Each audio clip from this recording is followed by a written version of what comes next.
They called her a live punching bag, the Zumba girl who wandered into the men's ring. They laughed at her 50 kilos, certain she wouldn't last 10 seconds against the 80-kilo local champion, Jason Crow. No one saw it coming, but in just 12 seconds, her perfect spinning kick folded the Texas beast like a broken sandbag, and the entire gym froze when they realized the woman they mocked was a kickboxing legend. Wolf Den Kickboxing Gym was a Texas crucible. Its cinder block walls were scarred with sweat and ambition, its concrete floor gritty with the dust of crushed dreams.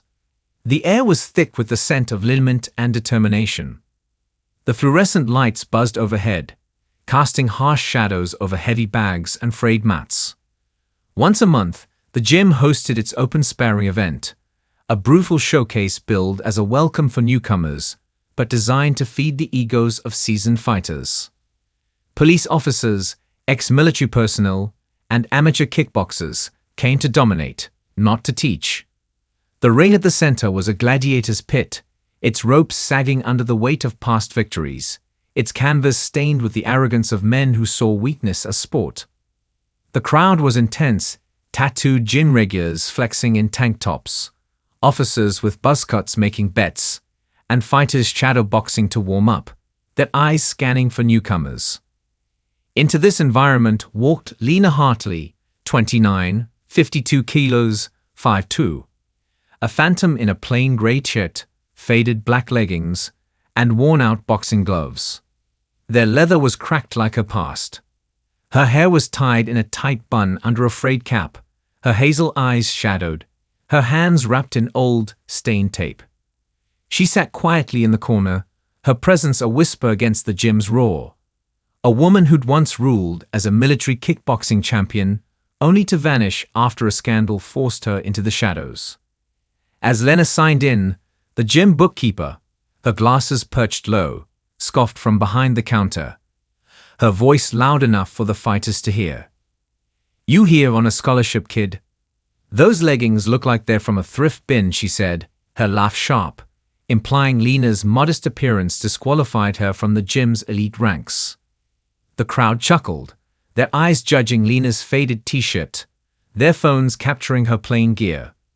"Bet she can't even cover the locker fee," the bookkeeper added, pointing at Lena's cracked gloves. Lena's hazel eyes stayed on the sign-in sheet, her fingers tightening around the pen, a subtle clench that hinted at her resolve to prove them wrong. Her silence was her shield. The mockery began the moment she stepped through the door. Skylar, the female gym coach, her ponytail swinging, spotted Lena signing in and laughed, her voice sharp enough to cut through the gym's noise. "What's this? A yoga retreat dropout?" she said, drawing chuckles from the fighters nearby, who paused their heavy bag work. "You here to stretch or get stretched, sweetheart?" The crowd's laughter crashed over Lena. Her faded leggings became a target, her cracked gloves a punchline. Lena's eyes didn't lift as she wrapped tape with deliberate precision, her silence a wall against their scorn. Skylar leaned closer, her smirk wide, her voice dripping with mockery. "Don't worry, we'll find you a nice corner to cry in after the men show you how it's done." Lena found a corner near the water cooler. Her shadow boxing displayed a quiet rhythm, sharp jabs, fluid sidesteps, her cracked gloves cutting the air with surgical precision. A SWAT officer, his badge clipped to his jean bag, spotted her and laughed, his voice booming to the crowd. "Yo, someone tell the Pilates princess the ring's for fighters, not dancers," he said, pointing at her faded leggings. The crowd snickered, their phones raised to capture the moment. "Bet she's here to film a workout reel. How to lose in 10 seconds, he added, his laughter spreading. Lena's footwork didn't falter. Her hazel eyes remained hidden under her cap, her silence a shield against their venom. Near the heavy bags, an ex-Marine fighter, his dog tags glinting, spotted Lena's shadow boxing and laughed. "What's this? A rookie playing pretend?" he said, his tone harsh. "You've never seen a real fight, have you? Stick to cardio. This ring is for warriors." His words implied Lena's quiet demeanor was inexperience, her presence a mockery of the gym's hardened ranks. The taunts grew sharper as Lena moved toward the ring. Her t-shirt shifted to reveal a faint scar on her forearm, a pale line from a battle long forgotten. A gym regular blocked her path, his voice loud. "You serious, kid? This ain't a women's self-defense class," he said, implying her presence was a joke. "Leave the kicks to the big boys." The crowd chuckled, their phones up, a female fighter joining in, her voice dripping with false pity. "Poor thing, she thinks she's a champion. Someone get her a juice box before she faints." As Lena approached the ring, an announcer turned to the crowd, his voice echoing through the gym. "Ladies and gentlemen, we've got a special guest. A featherweight who thinks she's a contender," he said, his laugh sharp. "Give it up for the girl who's about to learn why this is a serious sport." The humiliation peaked when Jason Crow, the city's reigning kickboxing champion, the Texas Beast, swaggered through the crowd. 80 kilos, 6'3", his frame a slab of muscle, his gloves gleaming with fresh leather. He spotted Lena wrapping her hands near the ring, his grin wide, his voice booming over the gym's chaos, drawing every eye. "Sweetheart, did you get lost on the way to the Zumba class?" he said, his laughter thunderous. Skylar circled the ring and laughed loud, her ponytail bouncing. "Look at that, Jason." She brought her own determination into the ring. Jason leaned closer, mockingly offering, "Come on up, girl. I'll go easy. Maybe I'll film it." One kick to send her back to yoga school. The fighters cheered, no one expecting her to last 10 seconds. Lena looked up, her hazel eyes cold and calm, meeting Jason's gaze through the brim of her cap. Her scarred hands flexed as she stepped toward the ring, their sneakers silent, her silence a promise, her cracked gloves a warning. Before the bell, an equipment handler tossed Lena a towel with a smirk. "Cover that scar, kid. Looks like you lost a fight with a paper cut," he said, pointing at her forearm scar, implying her past battles were trivial. The bell rang, a harsh clang that silenced the crowd for a heartbeat.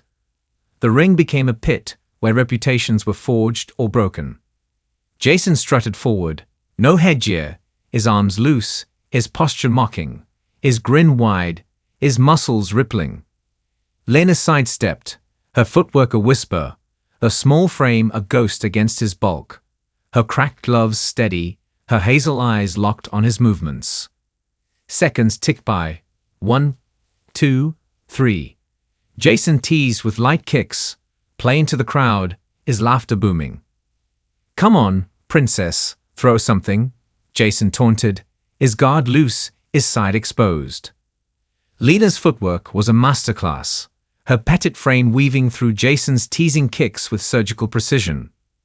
Each sidestep was deliberate, her body low, her silence a strategy that turned his bravado into wasted energy. The crowd's jeers faltered. A trainer whispered, "She's reading him like a book." At second 9, Jason stomped forward, his massive frame a monument to his overconfidence, his grin mocking, his guard completely down, his side wide open. "Time to go home, princess," he said, his voice a challenge, his laughter echoing across the gym, the crowd's roar deafening. Lena spun low, her body a coiled spring, her weight centered, her hazel eyes locked on his liver. The spitting hook kick was textbook, fluid, precise, unstoppable, landing flush against his core. The impact was thunderous, drilling past his muscle and sinking deep with surgical force. Jason froze, his face draining of color, his breath catching, his 80-kilo frame locking in pain. His knees buckled, his massive frame crumpling to the mat. A giant felled by a 52-kilo phantom. The gym fell silent, a vacuum of shock. The phones froze, the crowd's laughter choked in their throats, the fluorescent lights buzzing louder in the stillness. The bell hadn't rung again, the round unfinished, but the fight was over. Lena's kick was a verdict, her silence a gavel. Medics rushed to Jason, their bags clattering, their voices low, their hands checking his pulse as he lay recovering. An old fighter, his beard gray, his eyes wide, stepped forward, his voice shaking, breaking the stillness.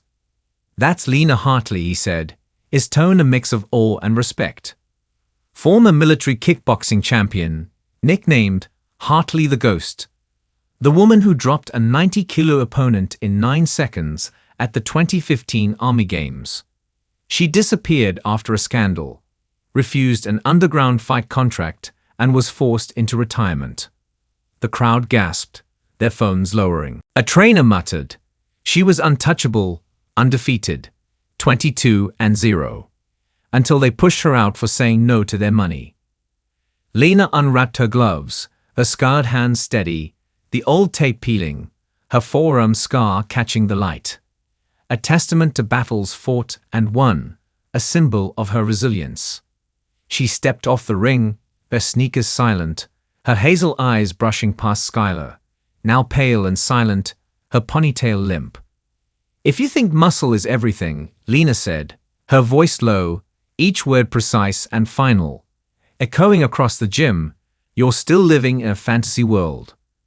The gym was in chaos, the crowd's confidence shattered, their phones forgotten, their cheers silenced. Skylar stood frozen, her face pale as the medics worked on Jason. Jason lay on the mat, his breath shallow, his Texas Beast title now questionable, his massive frame a reminder of his overconfidence. A SWAT officer in the corner whispered to another. She didn't even flinch. Her kick was surgical. The head trainer approached Lena, his clipboard trembling, his voice low. "Hartley, you're back," he said, his eyes searching her hazel ones, hoping for a sign. Lena's silence was her answer, her cap low, her scarred hands relaxed, her gray shirt a banner of victory, her presence a storm that had swept through the gym and left it changed. As Lena reached the door, the Texas heat waiting beyond the cinder block walls, her gray t-shirt a badge of honor, her scarred hands a map of her journey, her forearm scar a story of loss and return. The crowd parted, their whispers trailing her. "That's Hartley the Ghost. She's the real deal." But Lena didn't look back. Her silence was her triumph, her cap low, her sneakers silent on the concrete. The Wolf Den kickboxing gym would never be the same. Its concrete floor marked by the fall of a giant, its ring a testament to a woman who needed no spotlight. The fighters would rethink their assumptions. The trainers would study her footwork. Everyone would remember her name. But Lena was gone, her silence her shield, her kick her legacy. No roar, no pose, just one perfect kick, and the king of the gym became the student on the floor. True strength isn't always about size or volume. Sometimes it's about skill, timing, and the quiet confidence that comes from knowing exactly who you are. If you enjoyed this story, don't forget to hit the subscribe button and become a part of our Everyday Life Stories community, where we celebrate quiet strength, real struggles, and unexpected victories. Where are you watching from? Drop a comment below. We love hearing from our amazing viewers around the world.